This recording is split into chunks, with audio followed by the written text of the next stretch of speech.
నమస్తే welcome to our channel.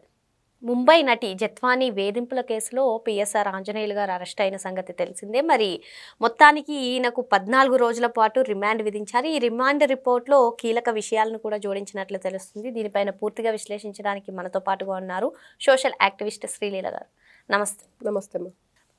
గత ప్రభుత్వ హయాంలో జగన్ అలాగే ప్రభుత్వ పెద్దలకు అంటకాగుతూ పనిచేశారు పిఎస్ఆర్ ఆంజనేయులు గారు. మరి ఏపీ ఇంటెలిజెన్స్ మాజీ చీఫ్ అధికారి కూడా పిఎస్ఆర్ ఆంజనేయులు గారు. మరి ఆయన ఎటువంటి అక్రమాలకు దౌర్జన్యాలకు పాల్పడ్డారో అందరికీ తెలిసిందే. మరి వీటిలో ముంబై నటి అయినటువంటి జత్వానీ కేసులో ఆయన అరెస్ట్ అయి ఉన్నారు. మరి మొత్తానికి 14 రోజుల పాటు రిమాండ్ కూడా విధించడం జరిగింది. ఏం జరగనుందంటారు? ఈ రిమాండ్ రిపోర్ట్లో ఎటువంటి అంశాలను జోడించారు? ఏమంటారు మీరు? PSR Anjaneyulu, Pendyala Seetharamanjaneyulu IPS. అసలు వీళ్ళు ఎవరి కోసం పనిచేశారు? ప్రజల కోసమా, వైఎస్ఆర్సీపీ పార్టీ కోసమా అనే క్వశ్చన్ ఇప్పుడు అందరిలో కూడా వస్తుంది. ఎందుకంటే వీళ్ళు అన్ని విధాలుగా పార్టీకి మాత్రమే పనిచేశారు, ప్రజల కోసం పని చేయలేదు, రక్షక భటులుగా వీళ్ళు వ్యవహరించలేదు, శాంతి భద్రతలను కాపాడే విధంగా ఎప్పుడూ కూడా వీళ్ళ డ్యూటీ లేదు అనేది మనకు క్లియర్ కట్గా అర్థమవుతుంది. కానీ ఈ రోజున ఎవరైతే కాదంబరి జత్వానీ అనే ఒక ఆడపిల్లని, అలాగే ఒక డాక్టర్, ఆవిడ ఒక హీరోయిన్, అట్లాంటి ఆవిడ్ని పగడ్బందీగా అంటే ప్రీ ప్లాన్డ్గానే వీళ్ళు మొత్తం ఇక్కడ టికెట్స్ బుక్ చేసిన దగ్గర నుంచి ఆవిడని అరెస్ట్ చేసి మళ్ళీ ఆంధ్రప్రదేశ్కు తీసుకొచ్చే వరకు కూడా ఎన్ని విధాలుగా వీళ్ళందరూ కూడా ఒకరికొకరు హెల్ప్ చేసుకుంటూ సీఎంఓ కార్యాలయమే వీళ్ళకి మెయిన్. అక్కడ ఉండే అన్ని మీటింగులు కానీ వీళ్ళు పథక వ్యూహం అంతా కూడా అక్కడి నుంచే చేశారు అనేది మనకి అర్థమవుతున్న విషయం ఈ రోజున. కానీ ఇక్కడ ఎవరైతే పిఎస్ఆర్ ఆంజనేయులు అనే వ్యక్తి ఉన్నాడో, నిజంగా అంటే ఇతను ఎక్కువగా క్రిమినల్గా మైండెడ్గా ఆలోచించటం వల్ల అలా అతని బిహేవియర్ ఉందా, లేకపోతే ఏంటి అనేది ఈ రోజున అతను విచారించి ఆ రిమాండ్ రిపోర్ట్ చూస్తుంటే అసలు నిజంగా చాలా విస్తుపోయే విధంగా ఉన్నాయి అతని క్వశ్చన్స్కి. వీళ్ళు క్వశ్చన్ చేసినకి అతని ఆన్సర్స్. అంటే ఎందుకు మీరు ముందస్తు బెయిల్కి అప్లై చేయలేదు అని అంటే, ఏమవుతుంది అరెస్ట్ చేస్తే ఒకసారి పోలీస్ స్టేషన్కి వెళ్ళి వస్తాను, ఒకసారి చూసి వస్తాను అన్నట్లు అతని వ్యవహార ధోరణి, ఆ మాట తీరు. అంటే వెళ్ళటమే కానీ బయటకు రావటం ఉండదు. అంత పెద్ద తప్పులు చేశారని చెప్పి అర్థం కావట్లేదా, లేకపోతే నన్ను రక్షించే వాళ్ళు ఉన్నారు, నాకేమీ ఇబ్బంది లేదు అని అతనిలో ఉన్న ఇదే అంటే ఖచ్చితంగా ఈ రోజున నిజంగా వీళ్ళు దేనికి భయపడట్లేదు. చేసిన తప్పుని కూడా వీళ్ళు అసలు ఆ అమ్మాయి ఎవరో నాకు తెలియదు అని చెప్తున్నాడు. ఇతనికి విశాల్ గున్ని అనే అతను ఎవరైతే ఉన్నారో అతను ఇచ్చిన రిపోర్ట్ ప్రకారం ఇతను విచారణ చేస్తున్నామని చెప్పిన తర్వాత అసలు ఫస్ట్ వైఎస్ఆర్సీపీ పార్టీ ఇది తెలియదు, గుర్తులేదు, మర్చిపోయి అనేది వైఎస్ఆర్సీపీ పార్టీకి ఆ స్క్రిప్ట్ ఇచ్చిందే పిఎస్ఆర్ ఆంజనేయులు.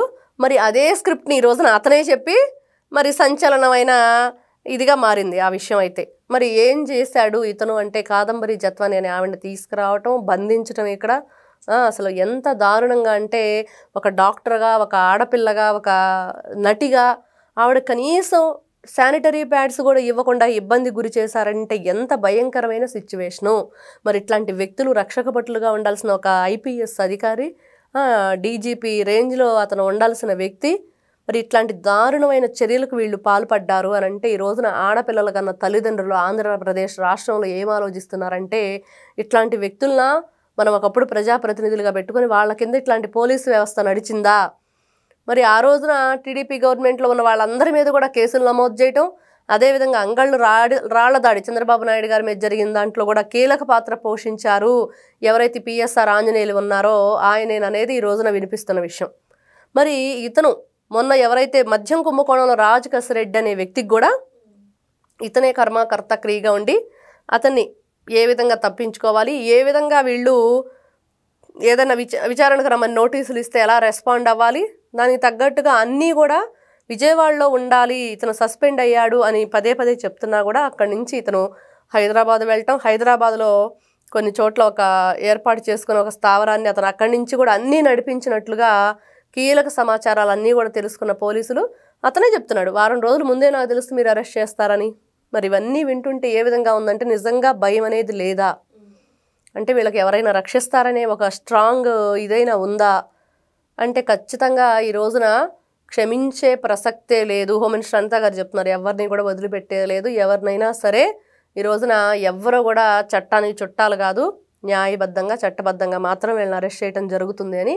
కానీ ఈరోజు సాక్షి పేపర్లో చూసినా, సాక్షి ఛానల్లో చూసినా పిఎస్ఆర్ ఆంజనేయులు అనే వ్యక్తి చాలా ఉత్తముడు, మంచివాడు, సౌమ్యుడు, మరి అట్లాంటి వ్యక్తిని అరెస్ట్ చేశారు అక్రమంగా అని పదే పదే చెప్తున్న వాళ్ళని ఏ విధంగా చూస్తారు ఈరోజు ఆంధ్రప్రదేశ్ రాష్ట్ర ప్రజలందరూ కూడా ఒకటే అడుగుతున్నారు. అంటే జగన్మోహన్ రెడ్డి గారికి అనుసరణలో మెరిగినందుక, మరి వైఎస్ఆర్సీపీ పార్టీకి ఇతను విధేయుడిగా ఉన్నందుకు ఈ రోజున పార్టీ నుంచి వీళ్ళు అతను మంచివాడు అని చెప్తున్నారా? మరి అతను చేస్తున్నవన్నీ కళ్ళకు కట్టినట్లు కనిపిస్తున్నాయి. ఆడపిల్లని బంధించడం దగ్గర నుంచి ఆ అమ్మాయి మీద నైట్ టైం ఎందుకు ఆమె రూమ్కి వెళ్ళాడు ఇతను? ఆవిడని కస్టడీలో ఉంచినప్పుడు అతనికి సంబంధించి ఆవిడకి లేడీ కానిస్టేబుల్ కానీ లేడీ ఉద్యోగులు కానీ ఎవరూ లేరు అక్కడ. అమ్మాయిని ఒక్కదాన్ని బంధించేసి ఒకసారి ప్రభుత్వ కార్యాలయాల్లో, మరి ఇంకోసారి ఇంకో చోట 2 సార్లుగా ఆవిడని బంధించడం, అదేవిధంగా ఆవిడకి కనీసం సరైన సదుపాయాలు కూడా ఏమీ లేకుండా చేయటం, ఇలాంటి భయంకరమైన చర్యలకు వీళ్ళు పాల్పడ్డప్పుడు ఏమనిపిస్తుందంటే ఈ రోజున ఆంధ్ర రాష్ట్ర ప్రజలందరూ కూడా నిజంగా ఆడపిల్లల పరిస్థితి ఏంటి, ఇట్లాంటి వాళ్ళు నిజంగా విధి నిర్వహణలో ఉంటే దేనికైనా వీళ్ళు తెగిస్తారు అనేది మనం క్లియర్గా అర్థమవుతుంది.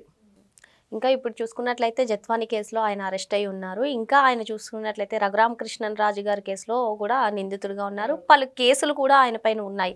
మరి మొత్తానికి ఇప్పుడైతే రిమాండ్లో ఉన్నారు. అసలు ఈ కేసులన్నింటినీ కూడా చూస్తే ఆయన బయటకు వచ్చే ఛాన్స్ ఉందంటారా? రఘురామకృష్ణరాజు గారి కేసు చూసాం, ఎంత భయంకరంగా ఆయన కస్టోడియల్ టార్చర్ చేశారు. అసలు తులసీబాబు అనే వ్యక్తికి ఏం సంబంధం? అతను పోలీస్ ఆఫీసరా? కేవలం వైఎస్ఆర్సీపీ పార్టీకి చెందిన వ్యక్తి. అట్లాంటి వ్యక్తి అసలు ఆయన మీద కూర్చొని మంచం కూడా ఇరిగిపోయింది అని ఆయన చెప్తుంటే ఒక్కొక్కటి అతని మీద చేసిన పనులు, ఎవరైతే డాక్టర్ ప్రభావతి, వీళ్ళంతా కూడా ఏ విధంగా అతన్ని ఇబ్బందికి గురి చేశారు, ఏ విధంగా తప్పుడు రిపోర్ట్లు ఇచ్చారు, ఏ విధంగా అతన్ని చంపేయటానికి, లిటరల్లీ చంపేయటానికి ప్రయత్నం చేశారు.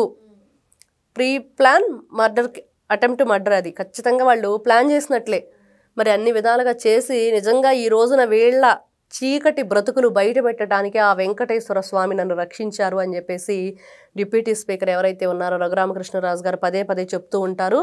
నిజంగా ఈ రోజున వెంకటేశ్వర స్వామి ఆశీస్సులతోటి, అదేవిధంగా విజయవాడ కనక ఆశీస్సులతోటి ఆంధ్ర రాష్ట్ర ప్రజలందరికీ కూడా మంచి జరగబోతుంది.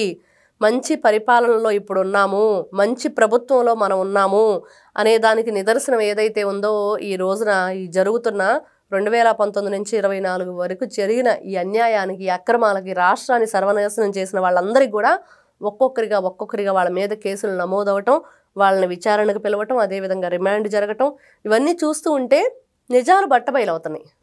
నిజం నిలకడ మీద తెలుస్తుంది. అంటే ఈ రోజున అందరి వేళ్ళు కూడా వీళ్ళందరికీ బిగ్ బాస్ ఎవరు అంటే తాడేపల్లి ప్యాలెస్ వైపే చూపిస్తున్నాయి అందరి వేళ్ళు. మరి ఇట్లాంటి వ్యక్తుల్ని నిజంగా వీళ్ళు సంఘ విద్రోహ శక్తులు, అసాంఘిక కార్యకలాపాలకి తెరదీస్తున్న వీళ్ళని క్షమించే పనే లేదు. ఇట్లాంటి వ్యక్తుల్ని నిజంగా పోలీసు దాంట్లో ఒకప్పుడు రాజశేఖర రెడ్డి గారు కూడా ఐఏఎస్ శ్రీలక్ష్మిని, అదేవిధంగా కొంతమంది ఉన్నారు అతనితో పాటు, ఎంత ఇబ్బంది గురయ్యి జైలుకి కూడా వెళ్ళి వచ్చిన వాళ్ళు. సవితా ఇంద్రారెడ్డి మీద కూడా కేసు ఉంది. మరి వీళ్ళంతా ఏం చేశారు అని అంటే ఒకప్పుడు ఈ రోజున తండ్రికి తగ్గ తనయుడిగా జగన్మోహన్ రెడ్డి గారు కూడా పోలీసు వ్యవస్థను వాడుకున్నారు. మరి మద్యాన్ని ఎటువైపు చూసుకున్నా, అంటే మనం అధికారంలో ఉన్నప్పుడు ఏ విధంగా ప్రజలను పరిపాలించాలనేది మానేసి ఏ విధంగా మనం ప్రజల సొమ్ముని దాచుకోవాలి లక్ష్యంగా వీళ్ళు పనిచేసిన తీరుని ఈరోజు ఒక్కొక్కటిగా బయటకు వస్తుంది. కాబట్టి నిజంగా వీళ్ళంతా శిక్షకి అర్హులు. ఎవరు ఎన్ని విధాలుగా వీళ్ళని మంచివాళ్ళు అని చెప్పడానికి ప్రయత్నం చేసిన కొన్ని ఛానల్స్, కొంతమంది వైఎస్ఆర్సీపీ పార్టీకి సంబంధించిన రోజారెడ్డి లాంటి వాళ్ళు, అంబటి రాంబాబు లాంటి వాళ్ళు ఎన్ని విధాలుగా చెప్పినా, మరి విశాల్ గున్ని అనే వ్యక్తి నిజంగా చెప్పాడు మరి ఇతని గురించి. మరి అతని మాట అబద్ధమా? కాంతిరాన్ టాటా చెప్పాడు, మరి అతనిది అబద్ధమా? మరి ఈ రోజున అంబటి రాంబాబు గారు చెప్పేది నిజమా అని అంటే ప్రజలందరూ కూడా ఎవరైతే వాళ్ళతో పాటు తోడుగా ఉండి ఈ రోజున ఆ పనులన్నీ చేసి సస్పెండ్ అయ్యారో మరి వాళ్ళే చెప్తున్నప్పుడు అదే నిజం కదా అని అడుగుతున్నారు. నిజంగా పిఎస్ఆర్ ఆంజనేయులు అనే వ్యక్తి సమాజానికి చేటు అని ఈ రోజున అందరూ అనుకున్నమాట. మరో అంశంతో మళ్ళీ కలుద్దాం. Thank you.